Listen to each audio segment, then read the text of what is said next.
el comerciante ultimado en este violento episodio, ¿no?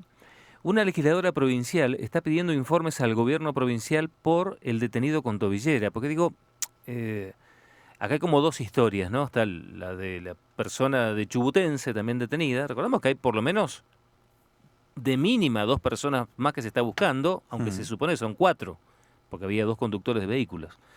Pero al margen de eso estaba el caso de la persona de Chubut, que tenía su particularidad, era una persona que tenía muchísimos antecedentes, salidas transitorias, una serie de beneficios judiciales que evidentemente habían generado cierta indignación. Pero ¿qué pasaba con el caso local, con el detenido de Bariloche, puntualmente con Juan Antonio Bonefoy? Era una persona que tenía tobillera, también tenía un dispositivo electrónico, que de hecho es lo que determina su ubicación en el lugar del crimen. Entonces, la legisladora le pide al gobierno provincial que explique cómo pueden pasar estas cosas y le pide que le pida al mismo tiempo a la justicia informe sobre los criterios con los cuales alguien accede a este tipo de situaciones de libertad condicionada de alguna manera, contando en muchos casos con antecedentes graves. Legisladora Martina Lacour está en línea con nosotros. Legisladora, buen día, ¿cómo le va? Buen día, ¿qué tal? ¿Cómo están? Bueno, un poco, me imagino, ¿no? Impactada ante la gravedad del acontecimiento y sus consecuencias inmodificables, se vio impulsada a hacer este pedido de informes, ¿no? Sí, la verdad es que yo desde el año pasado estoy intentando lograr una interpelación del ministro de Seguridad, porque creo que el tema de seguridad ha ido de mal en peor en la provincia, por más que ellos se empeñan en mostrar estadísticas que no sé de dónde sacan, porque el Observatorio del Delito desde hace 4 años que no publica nada. Así que, bueno, es una cuestión de fe, digamos, de creer que la seguridad está mejor y que ha bajado el delito, como ellos dicen. La realidad es que nosotros acá en Bariloche estamos viendo casos que antes no se veían. Entre los más recientes tenemos el alumno que fue baleado en una parada de colectivo, el caso de Elías Miguel, también el tema de la desaparición y muerte de Analía Corte, que si bien no es un caso de un delito que se haya producido, pero sí también nos tiene que llamar la atención en cuanto al tema de lo que es el monitoreo. Claro. Sí, Nosotros, bueno, creo que en ese caso, si bien las teorías más fuertes no hablan de una intervención de un tercero en el hecho, es cierto que pone en discusión la efectividad de sistemas de monitoreo, ¿no? exactamente. Entonces, bueno, en base a todo esto, con este homicidio de Elías Miguel, a mí lo que me pareció que era pertinente preguntarle al Ministerio de Seguridad más en profundidad sobre todo este tema de los monitoreos y sobre todo teniendo en cuenta de que los dos presos que hay hoy en día por esta causa no fue por mérito de la policía o del Ministerio de Seguridad, porque digamos uno de ellos fue herido por el mismo Elías Miguel y por esa razón termina siendo capturado. Y el otro, bueno, tenía, como vos comentabas, portaba un dispositivo de monitoreo electrónico y termina siendo identificado como geolocalizado en el lugar del hecho a posteriori de que se produjo el homicidio. Entonces, ¿dónde está la prevención que esto no pudo ser detectado antes? Él no estaba con una libertad condicional, sino con una libertad asistida. Entonces, bueno, justamente por esto es que yo pregunto, bueno, que me informen cuáles son las reglas de conducta que se imponen, si hay zonas de exclusión, de qué manera se controla a quien lleva un dispositivo de monitoreo electrónico, porque si no, la verdad que no tiene ningún sentido tampoco ni que Claro. se lo coloquen. Es interesante esta pregunta porque uno supone que el monitoreo electrónico es de seguimiento automático o en tiempo real y uno supone que esto estaría delimitado con, no sé, áreas geográficas de la localidad en donde esta persona podría moverse o directamente no moverse y no salir de un domicilio. Ahora, ¿quién se encarga Exactamente. de hacer eso?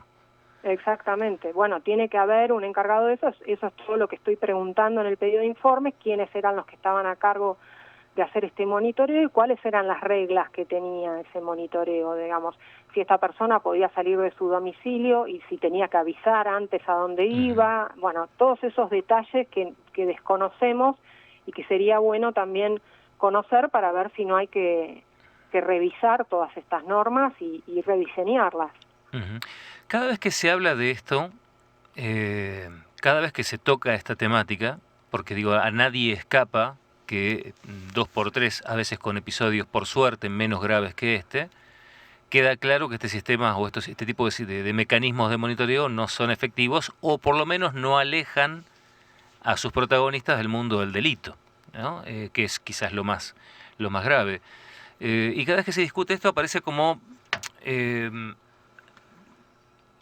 por un lado la justicia dice el legislador nos provee de una determinada cantidad de normas que nosotros aplicamos y a veces la sociedad castiga a la justicia por normas que el legislador estableció.